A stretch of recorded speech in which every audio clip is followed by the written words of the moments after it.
Hi, welcome to my dear students. ಹಾಗೂ second P U C second exam ಬರೆದ ವಿದ್ಯಾರ್ಥಿನಿಯರಿಗೂ S V Y Karnataka updates ಚಾನಲ್ಗೂ ಸುಸ್ವಾಗತ. ಈಗ second P U C second exam result date and time ಯಾವ ದಿನಾಂಕದಂದು ಬರುತ್ತೆ ಅನ್ನೋದೇ ಒಂದು ದೊಡ್ಡ ಭರ್ಜರಿ ಗುಡ್ ನ್ಯೂಸ್. ಅದನ್ನು ತಿಳಿದುಕೊಳ್ಳೋಕೆ ಮುಂಚೆ ನೀವು ಏನಾದರೂ ನಮ್ಮ ಚಾನಲ್ ಅನ್ನು ಮೊದಲನೇ ಬಾರಿ ವಿಸಿಟ್ ಮಾಡ್ತಾ ಇದ್ದರೆ ನಮಗೆ ತುಂಬ ಹೆಲ್ಪ್ಫುಲ್ ಆಗುವಂತಹ ವೀಡಿಯೋಸ್ ಬರ್ತಾ ಇರುತ್ತೆ ಡೈಲಿ. ಪ್ಲೀಸ್ ನಮ್ಮ ಚಾನಲನ್ನು ಸಬ್ಸ್ಕ್ರೈಬ್ ಮಾಡಿಕೊಂಡು ಬೆಲ್ ಐಕಾನನ್ನು ಪ್ರೆಸ್ ಮಾಡಿ ಆಲ್ ಆಪ್ಷನ್ ಅನ್ನು ಕ್ಲಿಕ್ ಮಾಡಿ ಇಟ್ಕೊಳ್ಳಿ. ಯಾವುದಾದರೂ ಒಂದು ಹೆಲ್ಪ್ಫುಲ್ ಅಪ್ಡೇಟ್ ಬರ್ತಾ ಇರುತ್ತೆ ಡೈಲಿ. ಓಕೆ, ಇನ್ನು second P U C second exam result date confirm ಆಗಿರೋದು ಯಾವಾಗ ಅಂದರೆ, ಸ್ಟೂಡೆಂಟ್ಸ್ ನೀವು ಏನಾದರೂ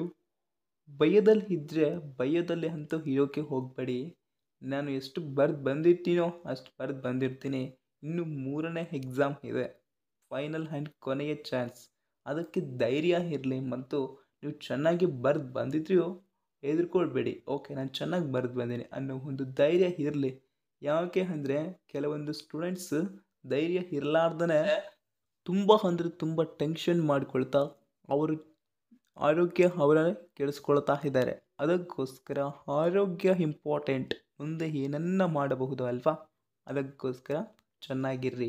ಓಕೆ, ಇನ್ನು second P U C second exam result date ಹೇಳೋದು ಆದರೆ, second P U C second result May 3ನೇ ವಾರದಲ್ಲಿ ಕೊನೆಯ 2 ದಿನಗಳು ಇದ್ದ ಹಾಗೆ ಅಥವಾ 4ನೇ ವಾರ ಮೊದಲನೆಯ ದಿನ ಬಿಡಬಹುದು ವಿದ್ಯಾರ್ಥಿಗಳು.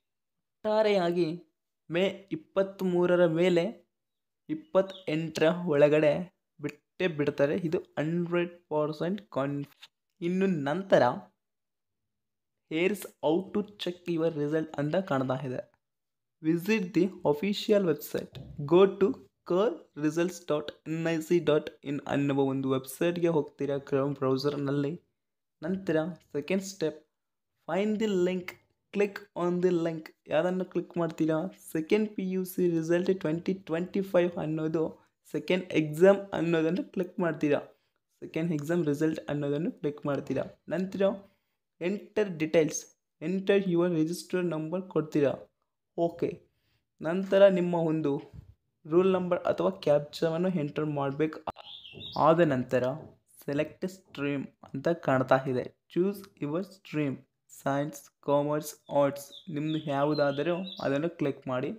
ನಂತರ submit on view, click the submit button on view your result. Submit ಅನ್ನೋದನ್ನು ಕ್ಲಿಕ್ ಮಾಡ್ತೀರಾ. ಡೌನ್ಲೋಡ್ ಪ್ರಿಂಟ್, ನೀವು ಡೌನ್ಲೋಡ್ ಮಾಡ್ಕೊಳ್ಬೇಕಂದ್ರೆ ಪ್ರಿಂಟ್ ತೆಗೆಸ್ಕೊಳ್ಳಿ. ಓಕೆ, ಡೌನ್ಲೋಡ್ ಮಾಡಿದಂದರೆ ಪ್ರಿಂಟ್ ತೆಗೆಸ್ಕೊಳ್ಬೋದು. ಕೊನೆಗೆ ಎಕ್ಸಾಮ್ 2 ಅಲ್ಲಿ ಕೂಡ ನಿಮ್ಮದೇನಾದರೂ ಬ್ಯಾಕ್ಲಾಗ್ಸ್ ಅಂದರೆ ಹಿಂದೆ ಬಿದ್ದರೆ ಸಬ್ಜೆಕ್ಟ್ ಫೇಲ್ ಆಗೇನಿ ಅಂತ ಅನಿಸುತ್ತಿದ್ರೆ ಅಥವಾ ಅಲ್ಲಿ ಮೆನ್ಷನ್ ಮಾಡಿದರೆ ಫೈಲ್ ಅಂತ, ನೀವು ಏನು ಮಾಡಬೇಕಾಗುತ್ತೆ, ಎಕ್ಸಾಮ್ 3 ಅನ್ನು ಬರೆಯಬೇಕಾಗುತ್ತೆ. ಇಲ್ಲ ಅಂತ ಹೇಳ್ತಾ ಇಲ್ಲ, ಬಟ್ ನೀವು ಎಕ್ಸಾಮ್ 1 ಅಲ್ಲಿ ಆ ಸಬ್ಜೆಕ್ಟ್ ಫೇಲ್ ಆಗಿ ಎಕ್ಸಾಮ್ 2 ಅಲ್ಲಿ ಆ ಸಬ್ಜೆಕ್ಟ್ ಫೇಲ್ ಆಗಿರಿ ಅಂದರೆ ಏನಂತ ಅರ್ಥ? ಆ ಸಬ್ಜೆಕ್ಟ್ ನೀವು ನೆಗ್ಲೆಕ್ಟ್ ಮಾಡ್ತಾ ಇದ್ದೀರಾ. ಎಕ್ಸಾಮ್ 3 ಅಲ್ಲಿ ಕೂಡ ಪಾಸ್ ಆಗುವ ಚಾನ್ಸಸ್ ಇರುತ್ತೆ, ಇಲ್ಲದ್ರೆ ಇಲ್ಲ ಅಂತ ಕನ್ಫರ್ಮ್ ಆಗಿಬಿಡುತ್ತೆ.